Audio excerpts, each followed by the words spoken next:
In today's video, we're going to discuss the ever-growing Clinton body count. And there might be people on here that watch these videos in this category of videos that are already familiar with this, but this is for the benefit as well for people that might be coming across this video for the first time or this type of material.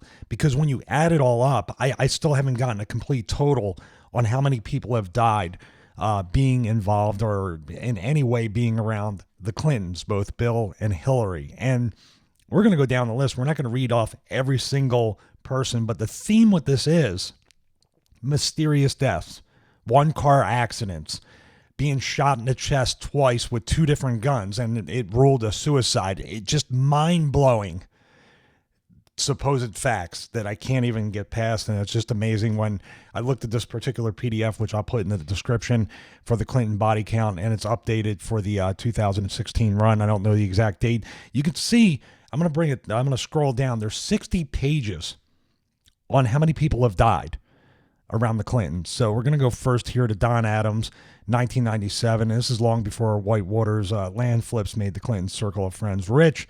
This guy was somebody back in Arkansas, a lawyer who got involved trying to help the people who were swindled out of their life savings. And you can see there's articles attached to this, and he was found dead. Now, this one here, John Nash, also initially reported he died of a heart attack, but his throat has obviously been crushed. So I don't know how in the world you can determine that he died of a heart attack if he had his larynx crushed. Very mysterious. He was the former UN General Assembly president. Go down to here. Robert Bates was an aircraft mechanic. Overdose of mouthwash. Very odd. So going down the list some more. Here we have Chief of Naval Operations. This is the guy. He went home for lunch and decided to shoot himself in the chest twice using two different guns rather than be interviewed by Newsweek magazine that afternoon. So these people have either wanted to tell the story or maybe rat out the Clintons or maybe get immunity for their cooperation, anything within the realm of being a danger to their empire. So this guy died in 1996. You can see how far it goes back. This is the one, and I have some video footage. Now, Ron Brown was the former chairman of the DNC, was the Commerce Secretary. He died along 39 other people when a converted 737 used by the Air Force carrying the group on a trip to Bosnia crashed while approaching the airport. So he was on the verge of being indicted and having stated publicly his willingness to make a deal with prosecutors. So he died. Now, as Clinton is leaving his funeral, I'm going to play some footage. And we're going to stop it here in a second. He's speaking with that gentleman on the left of the screen in the background, and he is laughing. He is laughing, and that's not the kind of like the smoking gun of what a phony he is, but he's laughing. He sees the camera, and he's acting like he's crying, but that guy right there is still laughing. So he's going to act like he's upset and crying, wiping a tear from his eye. Let me see. Sniff. When just a second ago, right there, to full-blown mourning. So very disturbing stuff. Of course, the mainstream media doesn't cover that. I know there's people in this circle that have covered it. So this person passed away in May 3rd, 1996.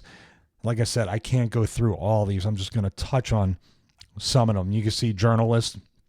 He working on a project called The Octopuses. Danny Casolaro had started his investigation over the Justice Department theft of a software package called Promise from a company, Inslaw, yes. So he mysteriously dies at the right time. Bunch of different people, human rights activists. I'm going to scroll down to Vince Foster. Vince Foster was the deputy White House counsel. He died. You might have heard his name. It's pretty famous that he was found dead in a park in Washington of a supposed suicide by gunshot. A suicide note was supposedly found a few days later, torn into several pieces in his briefcase after his office had been entered by White House staff and materials removed.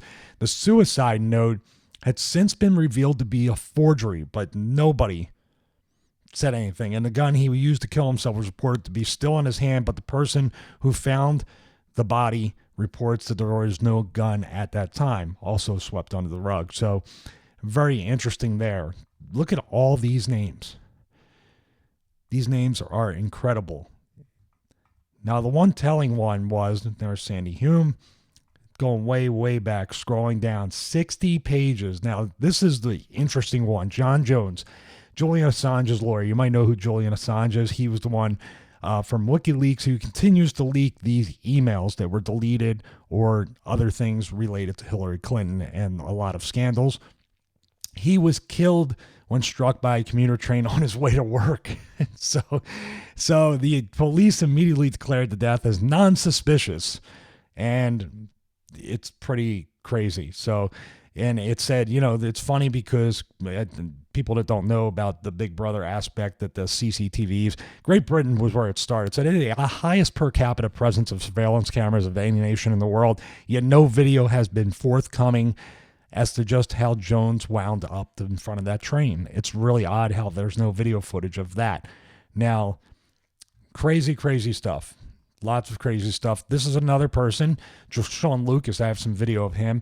He died August 2nd, 2016. So he served the DNC and Debbie Wasserman Schultz in a wielding action suit, or a class action suit, excuse me. So this was before WikiLeaks released documents proving that the DNC was working against Sanders' campaign during the 2006 primary. So this guy was going to serve papers on behalf of the Bernie Sanders supporters, and we have the video of that right here. Sean, hi, Becca. Becca. How you doing, Becca? I'm just with the DNC upstairs. With the DNC? Yes. All right. Well, this is going to be a service to the DNC. DNC? Okay. And this is for Debbie Wasserman Schultz. Perfect. You guys have been served. Okay. Thank you so much. We'll see you in court. Guys, thank you so much for everything. So that is pretty telling right there. And 1 month later, less than 1 month later, he is dead. So in perfect health and did not do drugs. So of course, I mean, you know, who else would die under mysterious deaths? This is insane. I'm scrolling down here, all these people that have died. Insane. And there's even a story that 5 were found dead, all linked to DNC within 6 weeks. If you or I had 60 pages of people that died around us throughout the past 20, 30, however many years, and 5 of them were found dead under mysterious circumstances within 6 weeks, what would happen to us? We would be in jail. We would be prime suspects. We would be in court. I don't know. It's insane. How many people have died? I can't even go through the amount of people.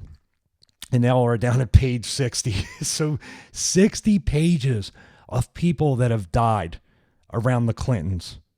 This is I am speechless. This is some sick people, and none of this stuff comes out. And I'm sure it's not even over. It's not even over. And there's been rumors about even Bill being the October surprise and Bill being the next person to give Hillary the sympathy vote to get in as president, or maybe as a distraction for something else that she may be accused of. I mean, at this point, what does it matter? She's going to get off scot-free for anything. If they haven't indicted her already or even put her in jail or prison by now, it's obviously by design that they want her to become the next president or play a part in either Obama's third term or anything else. But one thing's for sure, all this stuff, if it were a regular citizen of this country or anywhere in the world, they would be in jail and they would be going to trial right now, many, many times over. So very disturbing stuff. So if this is your first time seeing this, I didn't mean to start your day off with something negative, but this blows my mind, and more stuff is probably going to come out that I'll be covering. So please like this video. Please make a comment. I try to interact with each and every one of you. Thank you for so much interaction throughout all these videos since I started the channel. Please make sure to subscribe and share this with your family and friends. Thank you, and see you in the next video.